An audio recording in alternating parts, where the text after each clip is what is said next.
titillating. Isn't that what scary and exciting is? I don't know. Don't say that standing so close to me.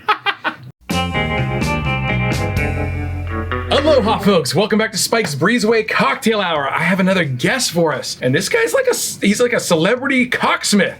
Celebrity cocksmith? Yeah, not McBiff, not any of these other jokers that we've had on the show. This guy has a YouTube channel specifically about cocktails. So finally we get a professional in here. I'd like to bring on my buddy Leandro from the Educated Barfly. Yay. Leandro! Hey, what's up, man? How are you? Hey, thanks for having me. What do you know about Tiki? I mean, I know a little bit about Tiki. So like a classically trained bartender in the sense that I like specialize in like classic cocktails. Right. And Tiki is something that I have been really fond of, but something that I only started tackling when I started my show on YouTube a few years ago. So I've gone through some Tiki cocktails.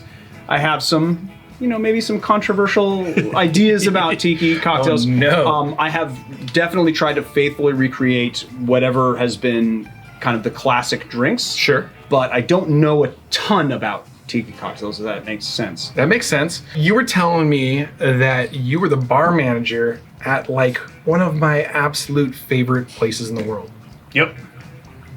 It's Cole's French Dip. Cole's French Dip, the originator Of the French Dip. of the French Dip. What do you think about Philippe's? I think that it's really, really convenient for Dodgers fans.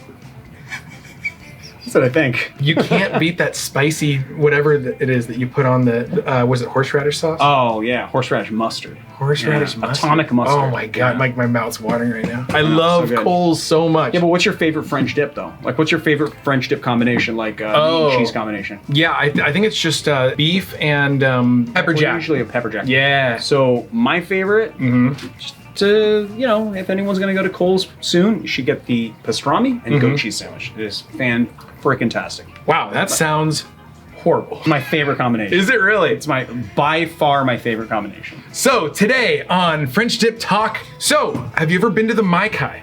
I have not been to the Mai-Kai. So the Mai-Kai is a tiki bar tiki palace in Fort Lauderdale, Florida. It was built in 1956 by two partners, but they employed a dude named Mariano Liquidini, who started in Hollywood under Don the Beachcomber. They brought him out to Florida. He brought a lot of those cocktails with him. And so today we are making the Mutiny. What? The Educated Barfly learned something. Oh. So the Mutiny was named after the decor inside the Molokai bar. The bar, it's all nautical. Supposedly, a lot of the decor came from the Mutiny on the Bounty movie that was filmed in the early 60s. Which is interesting because the goof that sits on top of the Bali High came from the Tiki bar from the 1930s version of Mutiny on the Bounty. Oh, I didn't know that. Or a lot of these Tiki bars have to do with the Mutiny on the Bounty. Regardless of that, let's make the cocktail. Wait, but I heard that wasn't the Mutiny on the Bounty shot in San Diego? It was shot And then they made a little tiki bar for the star of the Clark Gable, and they made like a little tiki bar for him on Shetler Island, right? Shelter. So What happens when I drink? So the story with that was that they were filming Mutiny on the Bounty on Catalina. Catalina. They had brought Ray Buin out, who was one of the greatest cocksmiths of all of Hollywood. The Dresden, he ended up creating the Tiki Tea. He came from Don the Beachcomber, all kinds of places in Hollywood, the Islander. So the stars brought him out to Catalina to be their bartender because they were like, we're gonna have tropical cocktails while we're on this tropical island of Catalina. But this is the sequel to that movie, or this is the 1960s reboot of that movie. So it's so odd that there's another version of it, but it also still has to tie into a then modern tiki bar. Does that make sense? That makes sense. Yeah, that makes sense. Okay.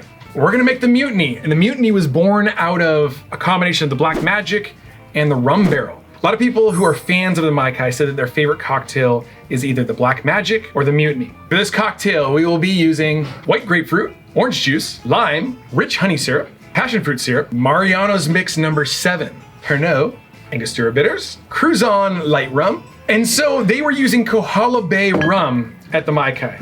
Now, our buddy Hurricane Hayward has devised a mix to faithfully replicate Kohala Bay. It's a mix of Smith & Cross and Eldorado 12.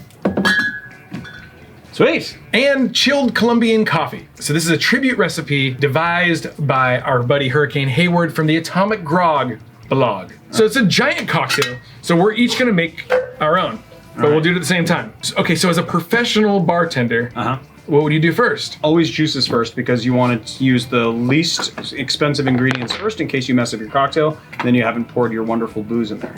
Yeah. Totally agree. Lime, probably first. Okay. Wait, what was that? You cut the end off. Oh, I cut the end off, yeah. You got a better squeeze that way. See? Educated Barfly. Always cut the end off. So 2 ounces of lime juice. Whoa, this is a big cocktail. This is going to be quite a few of these limes, I can tell you that right now. Probably get half an ounce out of each half. So you cut the ends off, and so what, you're supposed to get more juice out of it that way? Yeah, it's just easier to squeeze. Okay. And then also when you squeeze it down more, you actually expressing more oil out of the peel. Okay. And so you're getting a little bit more, I don't know. I like to call it three-dimensional flavor because basically the oil in the peel carries the aroma and the flavor of the lime without actually any of the citric acid. And so you're not adding more citric acid in. So you're not making it more tart, but you're making it more lime forward. See, I gotta stop having contortionists and burlesque performers on the show. And I don't learn anything from them. I mean, I'm sure you learned something from them. Well, nothing that we can show on the show here. Well, it does seem like it. That's about 2 ounces right there. So. That is? No, other side. No. It's all the way up there, Yeah. I was looking on the left side. It's a common mistake. Yeah, this is not the jigger I use normally, but you know. I know, I've seen your jigger. I feel like we're not allowed to say that word, by the way. Yeah, so how come you like the jigger that you use on your show?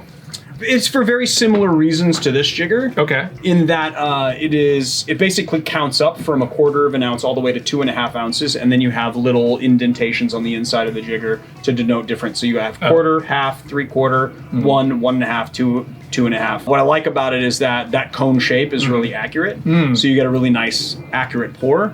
I haven't tested these. I'm sure that most jiggers are pretty accurate, but I've heard people say these are really easy for me to mess up my measuring. Oh, okay. And I'm just not used to using them, but I know that a lot of people like them, so. Okay. There we go. You want to pour that one into yours? Okay. There we go. Pour it into mine. Do you want me to squeeze some juice for you since you're the host of the show and I'm your guest? No. All right. I thought I'd ask. That's very polite of you. Thank you. No, I think I want to learn by watching and then do. Learn by doing? Learn by doing. You know what I mean? Yeah, learn by watching and then do it. Yes, correct. So, cutting the ends off is like a whole new deal to me. So isn't it funny bartending books mention juice of one lime, but limes are so radically different? Honestly, if you're like really being particular about your cocktails, like for instance, when you're making a daiquiri, technically, honestly, before you make a daiquiri, not only should you assess the size of your fruit, but also you should squeeze it and then taste the acidity of the lime because different limes have different acid contents. Some are more tart and some are more sweet. So that will then tell you how much simple syrup you'll need in that drink. Oh. So there you go. So educated of you. It's just another little tidbit. Anything I can do to help. Thank you. Let's do orange juice next. So you cutting the ends off again? Yeah. Always cut the ends off. So we're gonna hand squeeze this because it's huge and you don't have a large format squeezer. 1.5 ounces. Yeah, it's a gigantic drink. 1.5 ounces. This is a gigantic drink. I hope you didn't drive here from Hollywood yourself. No, Marius is the driver. 1.5 ounces of orange juice. Into the bucket you go. Okay, so I gotta do my 1.5 ounces, right? You're gonna do your 1.5 ounces, yep. What kind of knife? Cut the ends off again. What kind of knife do you use? I just have like one 9-inch chef's knife and then I have a little Japanese paring knife. Oh, okay. Yeah. Mine's a Shun. Oh, it has a name. My barbecue buddy gave it to me from Ballistic Barbecue. It's very nice. It's very sharp. It is extremely sharp. I don't know if I like this, the back cut off for hand squeezing. Yeah, we get more juice though. But I think it's coming out the back, man. I mean, you know, you have a point. Didn't come out the back when I did it. But oh, really? Yeah, no, not really. All right. Well, you are the professional. 1.5. All right. We are making a mess here. We're making a massive drink. Okay. This thing is it's a little scary. Yeah. Especially since there's 114 proof rum in it as well, so. It's a little scary to me. Okay, 1.5 ounce of grapefruit juice. All right, here we go. Okay. Here, let's not cut the end off this time, all right? All right, so I think that we can get 1.5 ounces out of here. Yeah, I love using grapefruits because there is a ton of juice in these things. And also because they taste like grapefruit. There it is. Yeah, so what do you do about seeds? Well, my squeezer Oh, you have that. fishes them out, yeah. You have a super fancy squeezer. Not really. I mean, it just has a little catcher for seeds. 1.5 ounces. Sounds pretty fancy. Into the bucket you go. All right. Oh, I mean, that was a little less messy, I'll admit. oh with the back on. With the back on, Okay. it was a little less messy, yeah. It's pretty good. Who's the educated barfly now? All right, 1.5 ounces of grapefruit juice. What's next? I don't know. What's next? You tell me. Can we do the honey syrup next? I think so. So you were telling me earlier that you only use rich honey syrup. You don't use normal 1-to-1 honey syrup. I don't. Yeah. Because 1-to-1 honey syrup doesn't register in cocktails for me. It gets overrun by a lot of flavors, and what I find kind of perplexing about some tiki cocktails is that they have a lot of ingredients with bold flavors. Okay. And then they have this very thin honey syrup that then when you taste it, you taste all the other bold flavors, but then the honey syrup isn't balancing anything. So I always make a 3-to-1 honey syrup, and I do it by volume. Like I literally don't even... A lot of people are like, Well, actually, you didn't do it by weight, and since the density of honey is more than the density of water, it's actually more of a 6-to-1 honey syrup. but I just do it by volume. So I just do like, I literally Half won't and even, half. not even, no, I'll fill the bottle up with honey to like here. Oh. Or like here to like there, and then I'll take hot water and I literally put just enough water to thin the honey to mix into a cocktail so that it doesn't seize, but I want to have as much honey in it as I can. Interesting. Okay. This rich, is it like 2-to-1? 3-to-1? Yeah, I think it's 2-to-1. Yeah. All right. I've never done it this way where I've made 2 at the same time in separate things, but it's such a giant drink. I knew that we couldn't make 2 in the same tin. Yes, there's like 5 ounces of juice in here. No. And then when you add the ice and the booze, it's going to be a lot. Okay. 1/2 ounce of honey syrup. 3/4 of an ounce of passion fruit syrup. All right. Ooh, I get to christen this bottle. Oh yeah, brand new bottle. How exciting. This is from Small Hands. It was the first cocktail syrup that I was introduced to, like commercially available syrups, and we used it at Kohl's for quite a long time. Oh, okay. 3/4 of an ounce of passion fruit syrup. Okay. All right, are we gonna do secret ingredient number 7? Yeah. So I know nothing about number 7. So Mariano's mix number 7 was one of his secret ingredients. And it's like one of those things that if you don't have it in there, you definitely notice it. There was that whole era of like secret tiki cocktail ingredients that make it so special, you know, tiki ingredients. Anyway, it's 1/4 teaspoon herb saint and 1 tablespoon of falernum. So you use herb saint anyway, even though you can get absinthe. I'm not Mariano. Because like back in the day, they were using like pastis and like herb saint and different pastisses because they couldn't get absinthe anymore because absinthe was illegal. Right? Oh, right. So Yeah, they changed it. But I mean, I guess if you're faithfully recreating recipes, then you should just recreate it the way that the creator created it, right? So shut up, Leandro. Just shut up. Use the fucking number 7. How much are we doing? 3/4 of an ounce. 3/4 of an ounce. Seems like a ton, dude. That is a lot. Okay, so why don't you dump that into yours? All right. Bam! There it is. Okay, so let's see. There it is. Oh yeah, right. Perfect. 3/4 of an ounce of Mariano's number 7 mix. Mix number 7. So 2 dashes of bitters.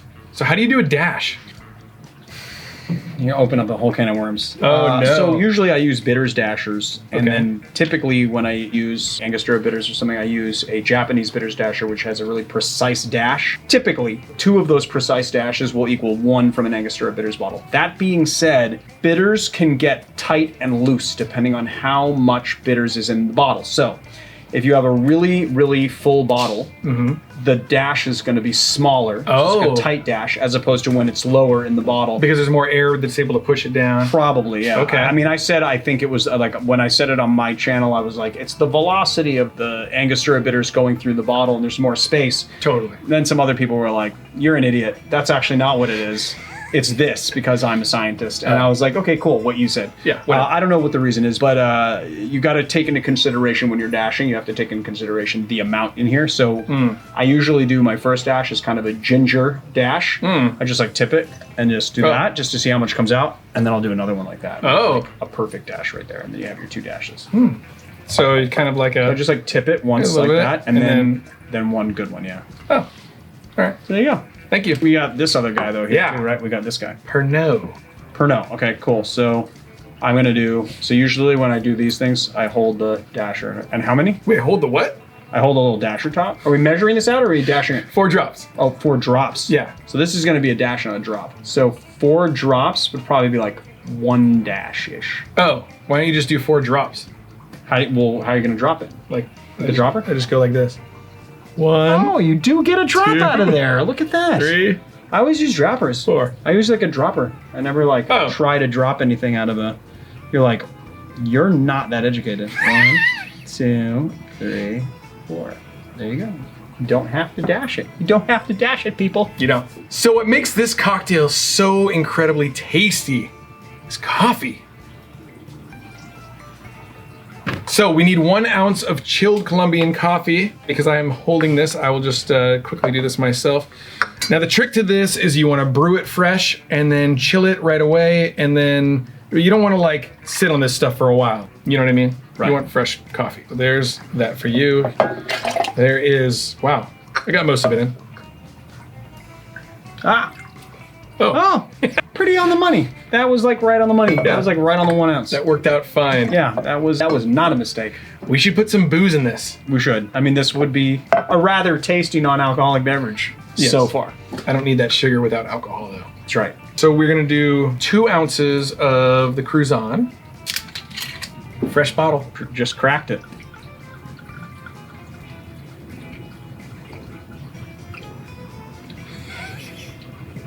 A fancy technique. It's so hard to see that line. So 2 ounces. Uh-huh. Got some off over the right side there. But pulled a little Greg. Up for the homies. For the homies, you know, just pour them out. Okay, and then the trick here is that we're trying to replicate Kohala Bay. So we're gonna use this Eldorado 12 and Smith & Cross. So we need 1 ounce of each of those. What do you think about corks? What do I think about corks? I like the sound they make. Listen. The most fantastic sound. If it's actual cork material, it can dry out. Not the biggest fan of that, or break off in the bottle, which is I'm also not the biggest fan of that. I like a cork. How do you feel about corks? I love corks. I think it's like one of the best. We're doing an ounce? Yes. I'm not gonna cork it. I'm just gonna hand it over to you. Thank you. There you go. Although you ruined the most fun part of the show for me. Oh, the corking? That's like it's a fun part. It is a fun part. Okay, but this is almost as fun too. But I'm your guest, so I get all the fun. That's true. I also like just to kind of set it and then you get to do the thing. It's the small things. Look at this, another fresh bottle. Whew, there's a whole lot of juice in that whole thing.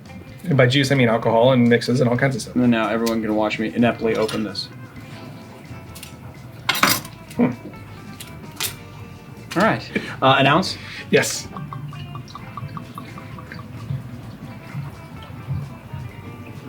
Oh, thank you. Wow. Your thing.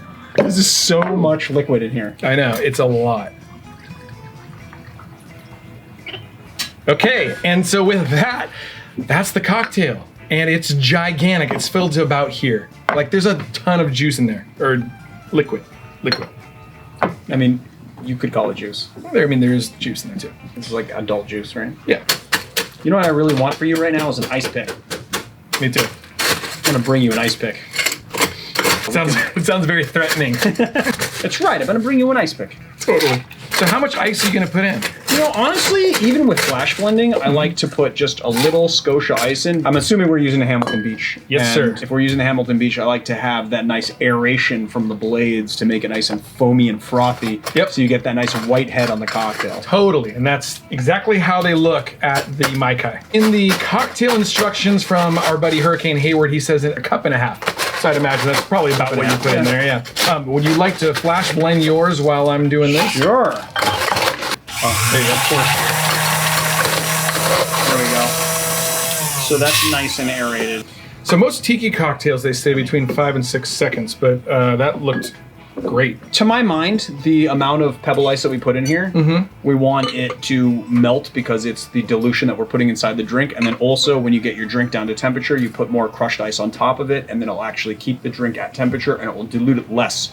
So really, in this case, the more ice you have in the cocktail, the less dilution you will have. Oh. So that's what I try to do. So I usually flash blend a little bit longer than what I'm instructed to do. But that's just like my own thing. So if I'm doing it wrong, I'm doing it wrong. Can you flash blend this one also? And then we can do a simultaneous pour. There we go. If you flip it over, it'll be faster. There you go. That's what we want. Yeah. Cool. Some nice aeration as well. All right. All right, here we go. Yep. Ready? Mm-hmm.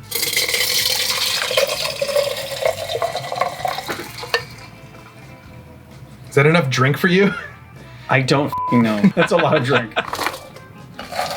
That's the problem with Sonic Ice, is that if you don't keep it moving or break it apart, it'll collect into these giant clumps. Well, like anytime it melts a little and then refreezes, it refreezes into a clump. It's kind of the thing about like why it sucks when pebbled ice gets old. Oh, right. Like, it melts a little, then it refreezes, then it turns into a clump, and it's hard to get apart. Oh, look at that. Dude, look at that. Last time I was having one of these things in the Molokai bar was with the guitar player of the Surfer Jets, Nicole. You know the Surfer Jets? Nope. Right. There's lots the guy gotta learn. They did a version of a Britney Spears song, but like surf version. Oh, I love that. And they have a zillion like listens on it, like 10 million or something. Of course they do, because they did something awesome, and that's what happens when you do something awesome. When are we gonna get 10 million views on this video? I hope we get 10 million views on this video. I have yet to get 10 million views on any video I've ever done. What's the highest view count? The most successful video we have has 2.6 million views. Wow. But that's the only one that ever did that well. I don't know why. Really? Yeah. Oh, man. I don't know why. Yeah, it's the one. An anomaly. It's an anomaly. That's rad though. And so, from the Molokai Bar in Fort Lauderdale, Florida, at the Mai-Kai, this is the Mutiny. All right. Let's do it. Oh my God, that is so good. It's so good. It is so good and so strong. Yeah. What's awesome is that you get all of that citrus and you get the coffee on the back end, right? And it just kind of brings it all up. When you first taste it, you go, oh, this is going to be a real like citrusy drink. But the coffee, like you said, it comes up from the rear. Yes. It comes up from the rear. Afterwards. Right on the back end, you get the coffee. What's nice is that you have all that citrus right up front and it kind of hits the front of your palate and it sort of bursts into your mouth, right? So you have this like nice citrus and then all of a sudden you just get this subtle coffee right on the back of your palate that just kind of rounds it all out. It's really, really brilliantly, it's a different kind of balance that I normally encounter in cocktails, but it's a really nice balance. It's really, really good. Plus, there's a ton of booze in this. I could see how you could order 2 of these and then be like, I overdid it. Yeah, I overdid it. Yeah, totally. It doesn't read as like super strong. So I wanted to tell you about how they do the bar service at the Mai-Kai. You said you've never been there before, right? Never have. So in the Molokai bar, you walk into the Molokai bar, and normally you hear the sounds of like mixers and blenders and shakers and that kind of stuff. There's a bar. There is nothing behind the bar. There's like some wood paneling and some ropes and stuff. And then there's just these beautiful waitresses walking around in sarongs and like bikini tops with trays. Okay. Yes, they take your order, then they go to this little square cutout behind the bar and they hand the order into the window. There's a team of professional mixologists and bartenders back there with their own separate wells and stuff. Now the way that they did it, like in the early days, Mariano brought the whole Don the Beachcomber mentality to the Mai-Kai. So one person would put in one ingredient, he'd pass it down the way. Next person would put their ingredient in. So it was like a Henry Ford. They did like a production line. Yeah. That's crazy. But nobody knew how to make any of the cocktails because they all knew their role in that one They were cocktail. just like, I'm just a grapefruit guy. Yeah. I don't know. But by doing that whole process, they were able to get these cocktails out pretty quick for a gigantic space. I mean, it's pretty ingenious. You protect your recipes, and then you also get things out super quick. Especially since this is kind of an involved cocktail. I mean, there's a lot of ingredients in it. And there's no jerk bartender hitting on your girlfriend. That's right, because he's behind wood paneling. As a bartender, how do you feel about that? I feel all right about it because, you know, to tell you the honest to God truth, when I go to work, I don't want to hit on anybody. I don't want anyone to hit on me. I don't want anyone to talk to me. I just want to like buckle down, do my job, and then cultivate the experience. It's not true that I don't want people to. I'm a very talkative guy, but I just I don't want to have like drama and weirdness at my bar. You know, I just want to like. So I mean, honestly, to tell you the truth, if they wanted to put me in a little room to make cocktails, just hand them through a thing, I don't know if I'd be so In a little room. Yeah, I don't know if I would be so upset about that. I mean, I like people and stuff, but I like people at lunch. You know what I mean? Yeah, I would imagine that being a professional bartender at lunch is much different than being a professional bartender at midnight. Yes, there's about 4 degrees separation between the professionalism at lunch than at midnight.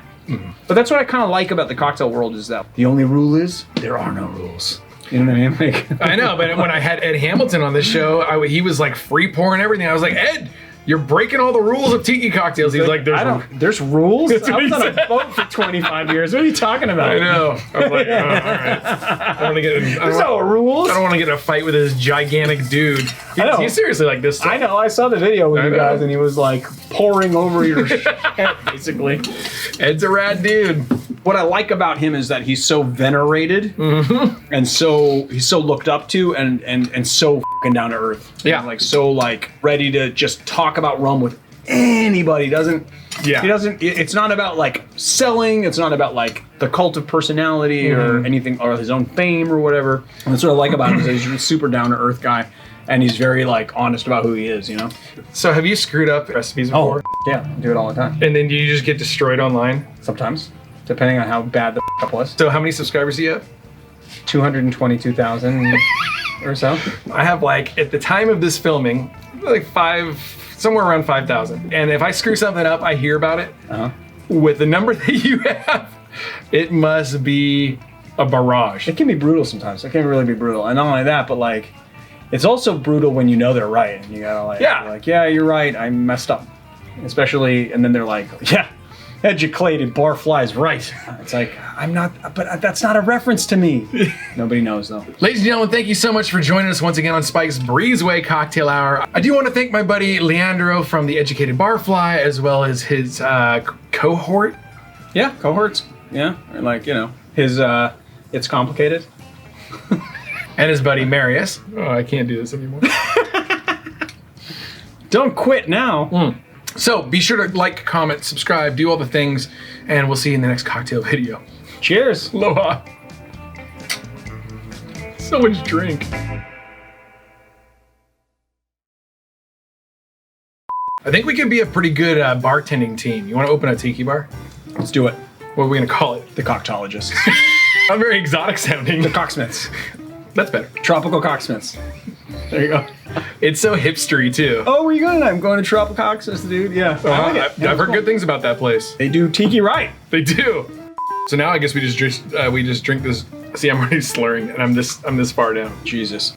I'm curious about the YouTube fame stuff. You said that people recognize you sometimes. On very rare occasions, yeah, it happens. So when did you start that channel? I started the channel November 2017. Oh wow! I started in 2017, yeah. So it's been a few years, 3 years, Okay. just about 3 years. And so Marius edits all your video for the team. Yes, he does all the camera work and editing, and I do all the whipping.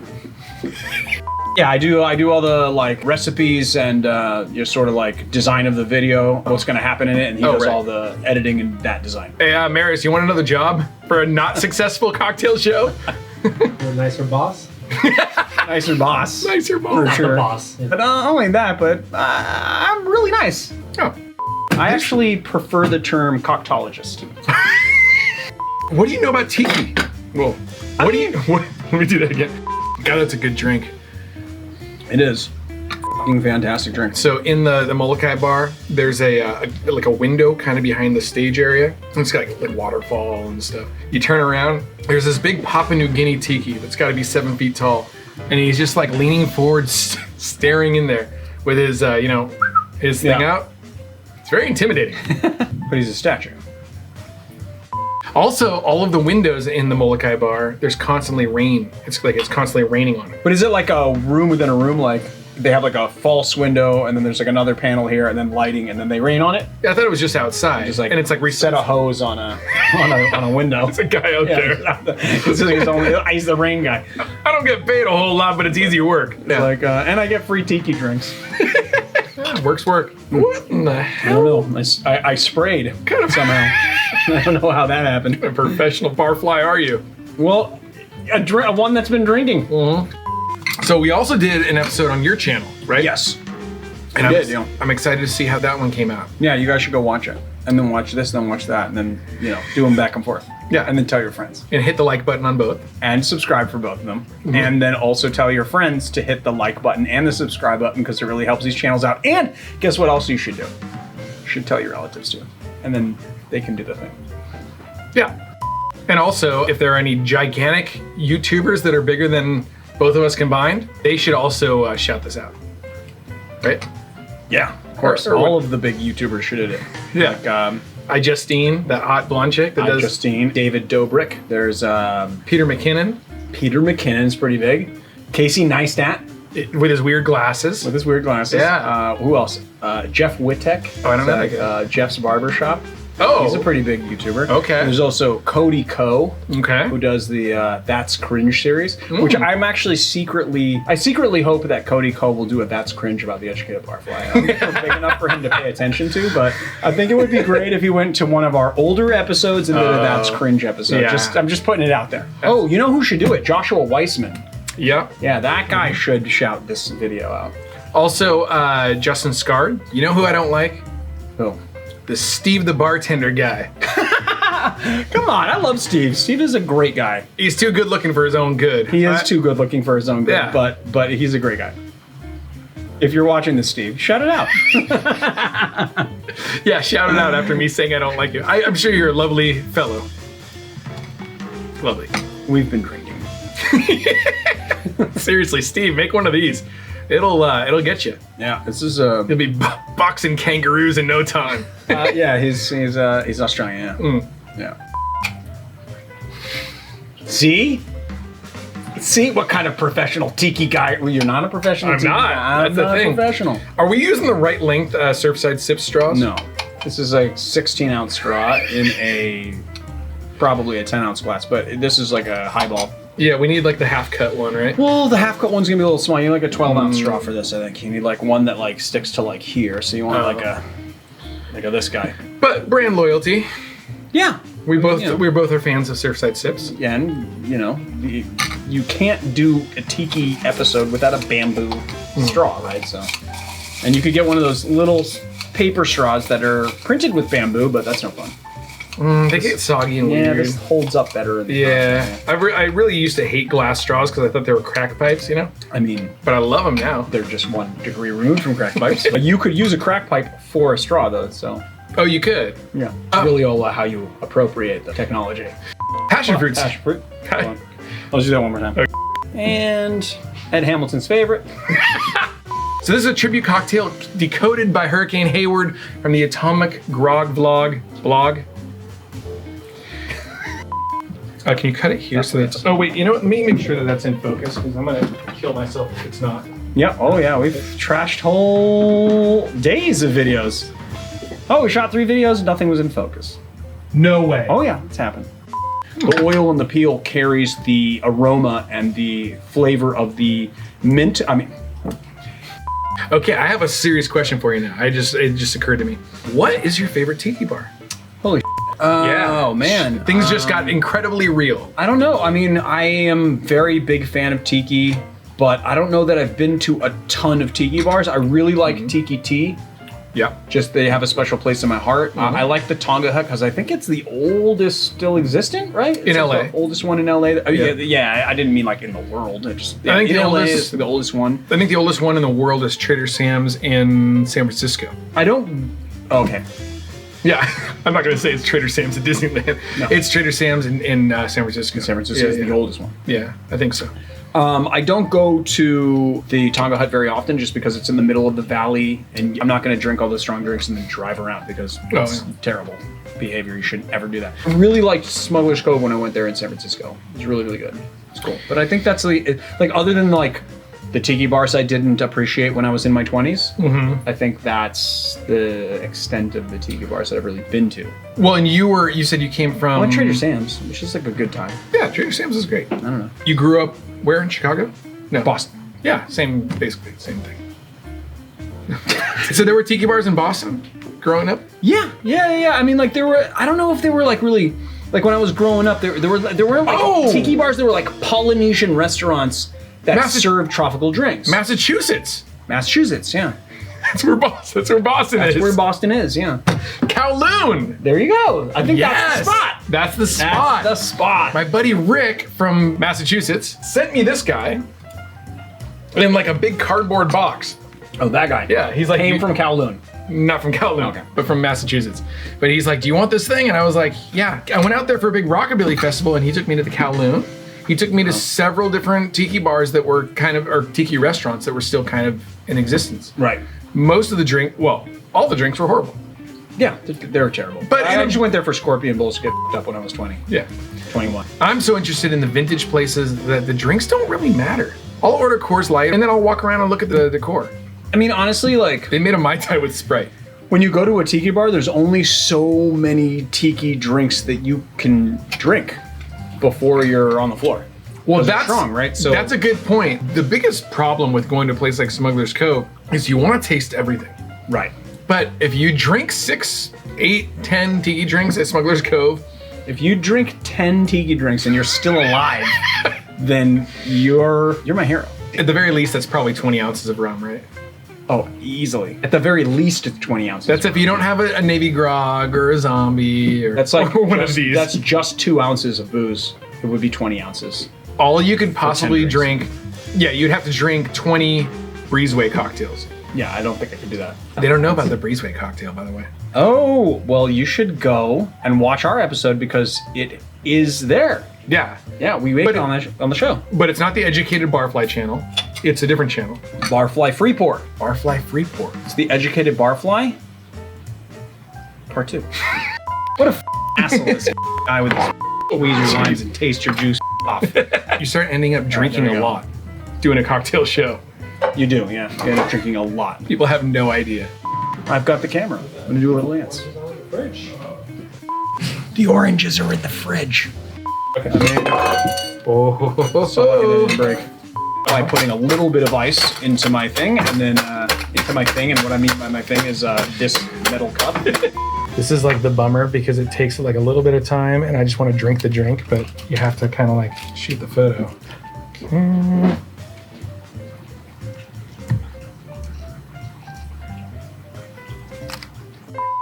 And then there's a team of cocktologists back there.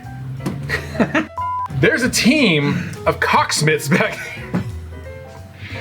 I'm so interested in the vintage places. There's some people that like work the system. Yeah, that you sounds know? like some booze laundering. booze laundering. I have never created my own cocktail before. And when we were talking about doing this thing, he was like, yeah, we should do one of your cocktails. And I was like, yeah, I have so many cocktails. So I spent the last like month or so creating this cocktail. And what did you think? It was great. It was really, really well balanced. Dude. It was fantastic. Honestly, I gotta tell you something. Yeah. This is a very good cocktail. Oh no. But your cocktail Oh no. was more balanced than this cocktail. Don't you put this on me. I'm just letting you know. Oh, That's just my no. humble opinion. Well, It's a pretty, I mean, it's just a little more balanced because this is really higher up on the citrus, right? So there's a little more citrus in this. It's a little bit more punchy, and it does have that coffee. Honestly, though, coffee could be a little stronger.